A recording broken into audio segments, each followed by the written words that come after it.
사건 X파일 시간입니다. 송주환 변호사, 이경민 변호사와 함께합니다. 어서 오십시오. 안녕하세요. 첫 번째 사건입니다. 명문대 공과 교수들이 이끄는 공대 계열 대형 학회가 있는데 이곳에서 성추행 피해를 고발한 직원이 오히려 쫓겨날 위기란 얘기입니다. 예, 학회장이라는 이 학회의 최고 책임자가 강제추행을 일삼아 왔고 학회에서는 피해자를 보호하기는커녕 오히려 부당한 압박을 가했다는 주장입니다. 들어보시죠. 그분이 처음은 아니지만 야한 농담을 이제 하기 시작을 하셨고, 이제 예전에 젊었을 때 얘기를 하시면서 브루스를 추게 됐는데 여성의 등을 만져보니까 아무것도 만져지지 않았었다. 그래서 굉장히 이제 좋았다는 이제 표현을 하시면서 제 등을 이렇게 쓰다듬으면서 제 브라끈을 확인을 하고 있네 이렇게 하신 거예요. 학장님이 개인적으로 가지고 오신 양주였어요. 받는 와중에 상대방이 이제 좀 넘치게 잔을 채워가지고 그 술이 제 손바닥에 흘리게 됐어요. 갑자기 이제 제 왼편에 앉아 계신 그 학회장님이 제 왼손을 확 채가더니 그거를 혀로 핥으신 거예요. 그래서 제가 너무 깜짝 놀라가지고 제가 소리를 팍 질렀거든요. 네. 저는 굉장히 속이 안 좋아질 정도인데요. 학회라고 하면 보통 지성인들이 모여서 이야기를 나누는 곳이 아닌가라는 이미지가 있는데 지금 이 성희롱 발언이 늘 있었다고 제보자는 주장하고 있습니다. 신체적 접촉도요. 어떻게 봐야 하는 걸까요? 그러니까 이제 이 학회가 이 대한민국 최고의 뭐 명문대 교수들이 모인 그 공대 계열의 학회거든요. 네. 근데 그러다 보니까 이 뭐 사무국에 이제 소수의 여성 직원도 있긴 한데 네. 비율 자체가 뭐 직원 10명으로 따지면 여성은 한 3대 4 정도. 이게 이제 3명에서 4명 정도 되다 보니까 늘 약간 회식 자리에서 이렇게 뭐 누구 예뻐졌다, 뭐 누구 좋다 이런 식의 조금 발언들이 있었고요. 거기에 연장선상에서 지금 이제 학회장 같은 경우에는 뭐 처음에 이제 제보자의 등을 쓰다듬는 이제 그런 추행이 이제 한 차례 있었고, 네. 그리고 또 한 경우에는 회식 자리에서 이 술을 이제 아마 제보자 손에 이제 쏟은 것 같은데 네. 그때 이제 손을 가져가서 혀로 이렇게 핥는 추행을 했다. 네. 네. 그래서 이런 부분들이 뭐 엄연히 보면은 뭐 당연히 강제추행으로 볼 수 있는 그런 범죄가 되는 행동인 걸로 보여집니다. 뭐 명백하게 범죄라고 볼 수밖에 없을 것 같아요. 그런데 이 학회장이 이 학회에서 여전히 전직 학장 예우도 받고 있고 또 심지어 올 초에는 공로상도 받았다면서요. 그런데 이런 일 때문에 조사를 받고 있다고 하던데 뭐 학회에서는 조사를 받아도 뭐 이렇게 상도 주고 할 수 있는 겁니까? 그러니까 이 사건이 발생한 건 2023년 11월입니다. 네. 그런데 이 학회 분위기가 좀 남초 집단이고 네. 뭐 성추행에 대해서 좀 덮으려는 그런 것도 있다 보니 조금 걱정이 되셔서 좀 늦게 신고를 하셨어요. 그래도 네. 두 달 후인 2024년 1월에 신고를 제보자가 했는데요. 네. 이때 학회장이 바뀌고 하면서 신고를 하셨다고 해요. 그래서 이 사건들에 대해서 경찰, 검찰 모두 죄가 있다고 판단을 해서 강제추행, 여기서 나아가서 지금 PTSD까지 유발을 했다라고 해서 네. 강제추행 치상으로 지금 기소가 된 상태고요. 네. 다만 이거는 이제 검찰이 죄가 있다고 판단을 해서 재판을 받아보자는 거지. 그렇죠. 판결이 아직 나오지는 않지 않았습니까? 네. 그래서 학회에서는 지금 기소된 건 알고 있다고 해요.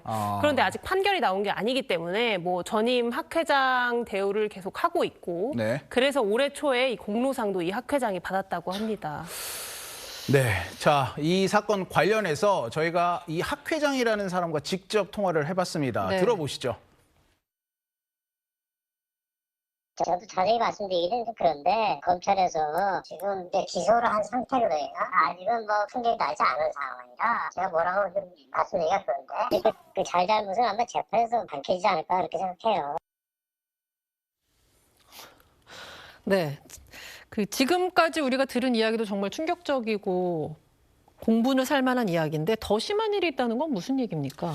이게 제보자 주장에 의하게 되면 지금 이제 학회장이 주도적으로 뭐 성희롱 발언을 하고 이렇게 추행에 해당하는 행동을 하다 보니까 내부적으로도 이제 뭐 내부 직원이나 다른 교수들도 이런 상황이 조금 무뎌져 있는 걸로 보인다고 합니다. 네. 예, 그러다 보니까 뭐 연말에 다른 회식 자리가 있었는데 그때 다른 직원이 이 제보자를 이 뒤에서 뭐 공주님 안기식으로 이제 그렇게 이제 안으려고 하다가 네. 본인이 중심을 잃고 쓰러졌는데 제보자의 머리가 이제 먼저 땅에 닿아버린 겁니다. 아이고. 그래서 제보자가 또 내진탕에 해당하는 그런 이제 지금 또 소견으로 병가를 또 내기도 했었다라고 합니다. 부상까지 입었다는 건데 이거 사실 저희가 실제로 CCTV를 입수를 했습니다. 네. 함께 보시죠. 예, 지금 이게 이제 한겨울이거든요. 회식을 마치고 집에 귀가하는 길입니다. 자, 그런데 저 검은 옷 입은 남성이 다가가더니 갑자기 이게 뭐 하는 짓입니까? 근데 안으려고 하다가 그대로 넘어뜨리거든요. 근데 가만히 보시면 이 머리가 그대로 저 딱딱한 바닥에 부딪히고 맙니다. 자기도 넘어지고요. 뭐 술 기운에 이게 도대체 뭐 하는 짓인가 싶은데 이 넘어진 여성분이 한동안 일어나지를 못하고요. 충격이 굉장히 컸던 것 같아요. 이 다른 일행까지 와서 거의 뭐 이렇게 부축을 하면서 끌고 가다시피 허리를 제대로 못 펴죠.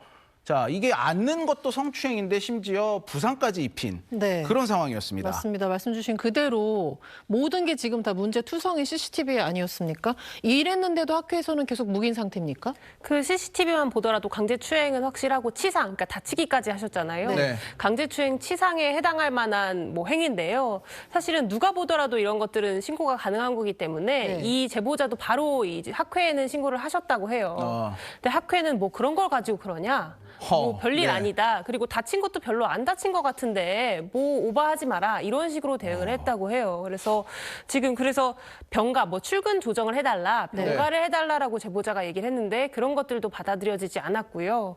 그래서 지금 본인이 쓰지 않았던 연차를 모아서 연차를 내고 무급 휴가를 내서 치료를 받았다고 합니다. 병원에 갔더니 뇌진탕 소견이 있었고요. 네. 네. 뭐 우울증, 스트레스로 정신과 치료도 3개월 이상 받으셨다고 합니다. 아니, 이 변호사님, 이게 2025년 이때 이런 일이 벌어진다는 게 저는 솔직히 좀 믿기지가 않기는 한데 여기서 끝이 아니라면서요. 이분이 이렇게 자기 연차 써가면서 병가를 갔다 왔더니 오히려 자기가 신고를 당했었다고 하던데 그건 무슨 얘기입니까?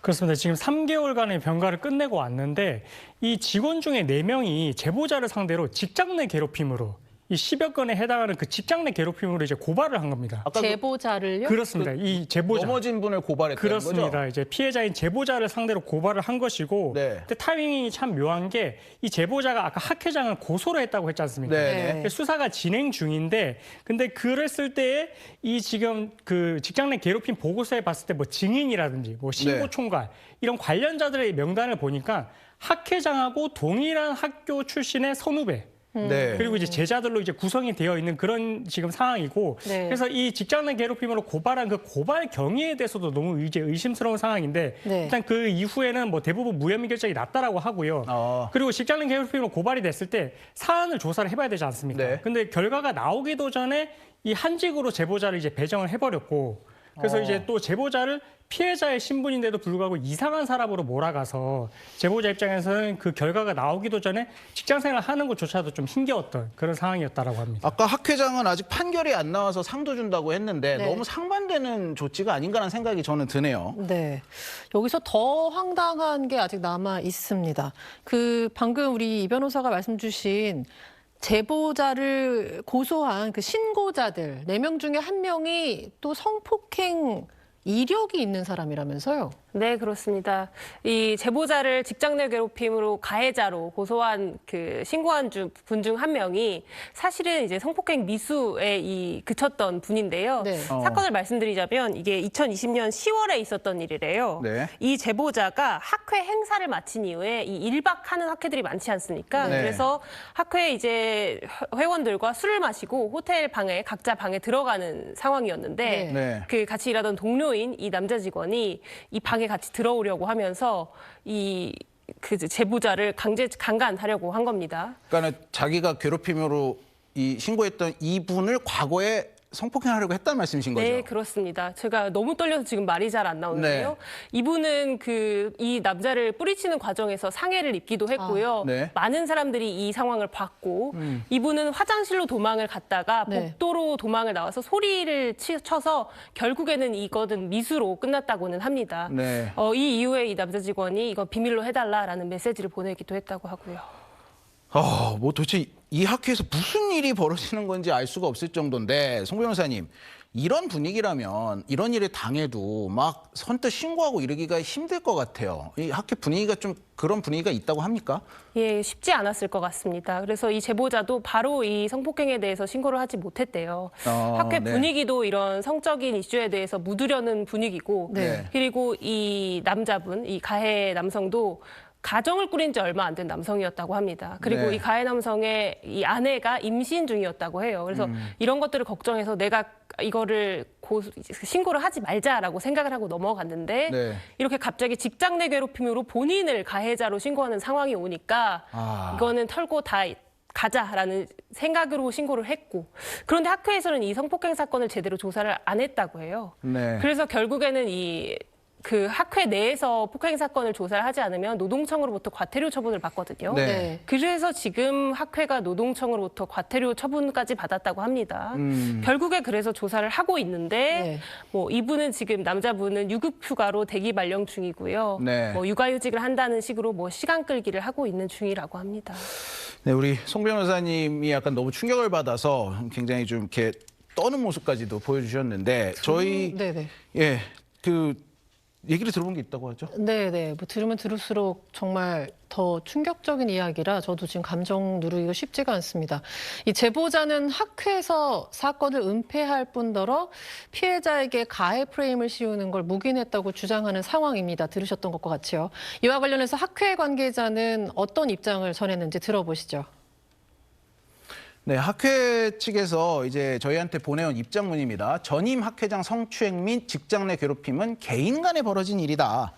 뭐 이러면서 초기의 대응이 미흡했지만 성실히 조사에 응했고 업무 이동도 내부 사정상, 이게 즉 이 피해자의 이동을 시켰던 거, 한직으로 이동시켰던 거 이것도 내부 사정상 어쩔 수 없었던 결정이었다.